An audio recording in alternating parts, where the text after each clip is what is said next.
বালুরঘাটে জোড়া ব্রিজ এলাকায় রবিবাসরীয় প্রচার করেন বিজেপি প্রার্থী সুকান্ত মজুমদার। এদিন দলীয় নেতাকর্মীদের সঙ্গে নিয়ে জোড়া ব্রিজ এলাকায় পাইকারি বাজারে প্রচার করেন। সেখানে তিনি সাধারণ মানুষের সঙ্গে কথা বলেন, তাকে ভোট দেওয়ার আর্জি জানান।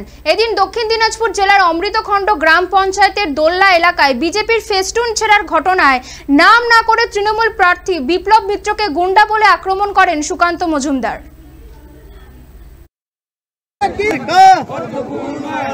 বালুরঘাটের মার্কা, ভোটে জেতার মার্কা।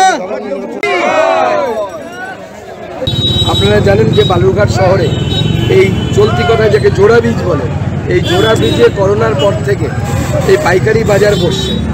ব্যবসায়ীদের অনেক সমস্যা, যারা গ্রাম থেকে আসেন কৃষিজীবী মানুষ, তারা এখানে তাদের সবজি খোলা আকাশের নিচে রাস্তার উপরে বিক্রি করে। বহুদিন ধরে তারা মিউনিসিপ্যালিটির কাছে আবেদন জানাচ্ছেন যাতে কিছু একটা ব্যবস্থা করা হয়, কিন্তু ব্যবস্থা তো হয়নি। আজকে আমরা তাদের সাথে দেখা করলাম, তাদের সমস্যার কথা শুনলাম, আর মোদিজিকে ভোট দেওয়ার জন্য তৃতীয়বার প্রধানমন্ত্রী করার জন্য আবেদন জানালাম। মানুষের মধ্যে অভূতপূর্ব সাড়া দিচ্ছে। মানুষ বলছে যে বিজেপিকেই ভোট দিতে।